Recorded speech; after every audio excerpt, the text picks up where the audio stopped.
projeto nós vamos conversar agora com a advogada Emanuela Araújo. Muito bom dia.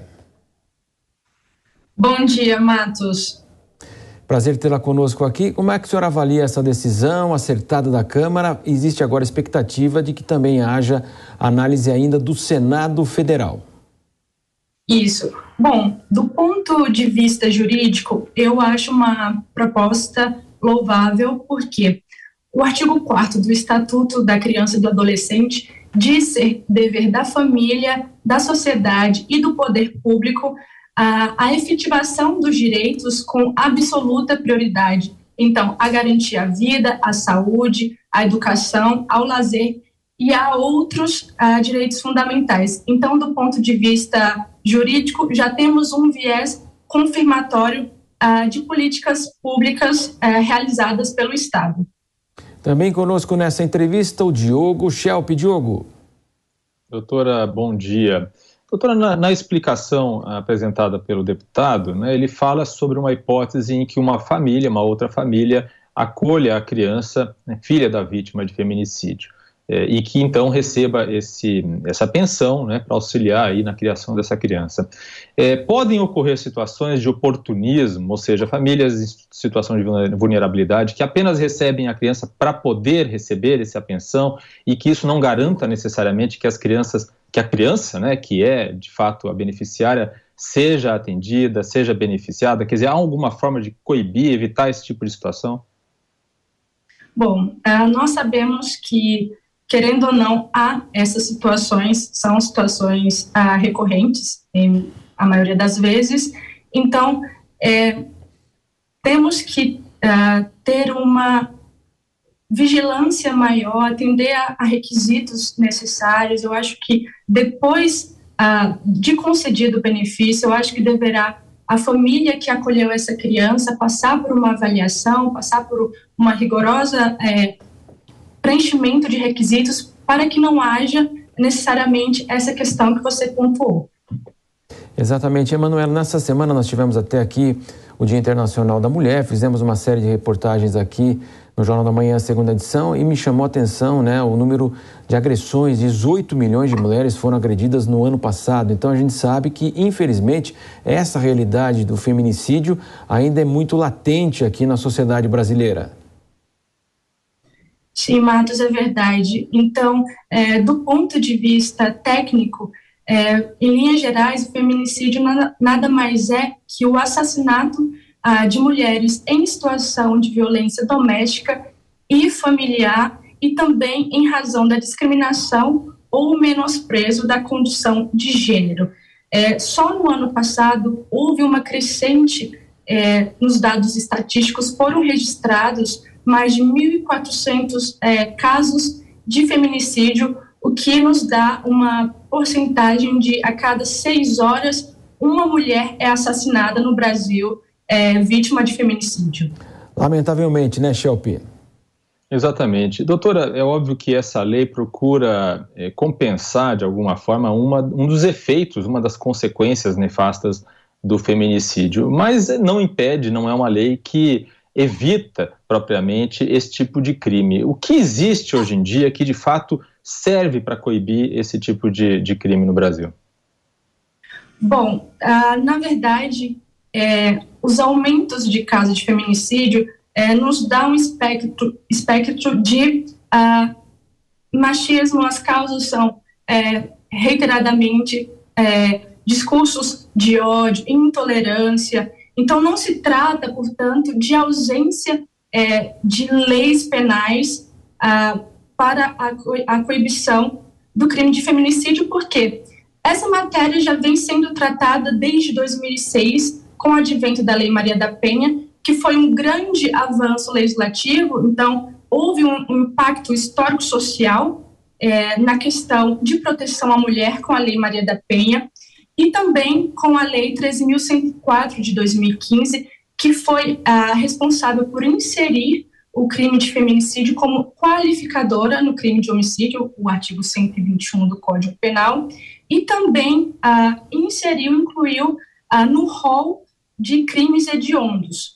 Então, na verdade, para a gente tentar coibir a prática de crime de feminicídio, eu acho que é, na verdade, uma mudança de mentalidade da sociedade e também da cultura armamentista que vem crescendo, que houve uma crescente também nos últimos anos. E se a gente pegar dados estatísticos, os crimes, na maioria das vezes, são realizados com arma de fogo. Agora, ainda nessa linha, doutor, as medidas protetivas, mesmo quando a mulher procura uma delegacia, ela registra, evidentemente, uma possível ocorrência, uma agressão que já aconteceu. Essas medidas hoje protetivas, elas de fato não se mostram aí a contento da situação, evidentemente. Claro que a gente sabe que vivemos num país extremamente violento já, com vários tipos de crimes. Mas essas medidas protetivas hoje destinadas às mulheres, elas precisam ser mais efetivas também? Bem, na verdade, não acho que seria um caso de ineficiência das medidas protetivas, porque os crimes de feminicídio não são crimes passionais, ou seja, não ocorre da noite para o dia.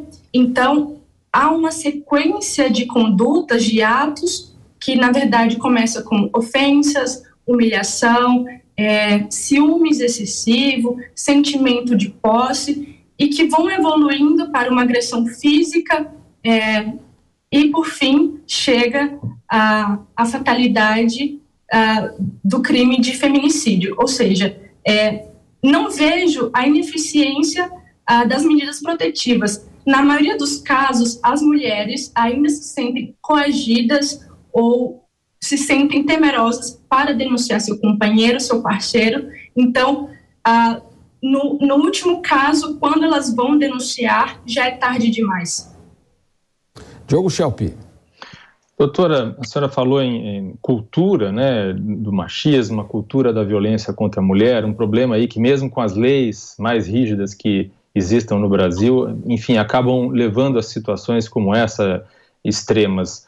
Qual o papel da escola na formação de uma geração de brasileiros homens, né, que não vejam as mulheres como sua propriedade, como você falou? Bom, na verdade, o papel da educação é fundamental em todos os setores sociais da nossa vida.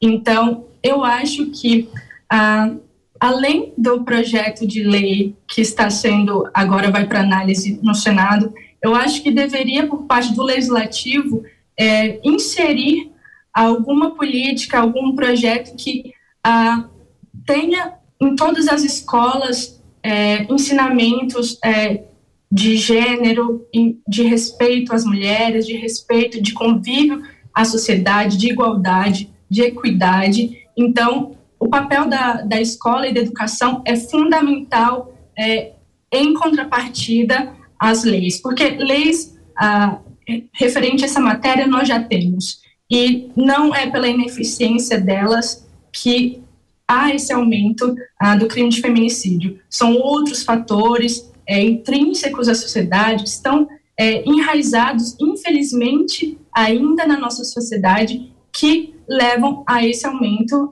dos crimes de feminicídio. Então, é bem pontuado o papel da educação, como você falou, nessa luta, nesse combate ao crime de feminicídio. A senhora acredita que, passado aí pelo Senado, se houver essa análise, essa aprovação, a gente sabe que o governo hoje discute aí toda a questão financeira, a situação delicada em relação ao corte de gastos, haveria espaço, então, para uma sanção presidencial, ou a senhora teme que esse projeto possa ser aprovado pelo Congresso e não sancionado?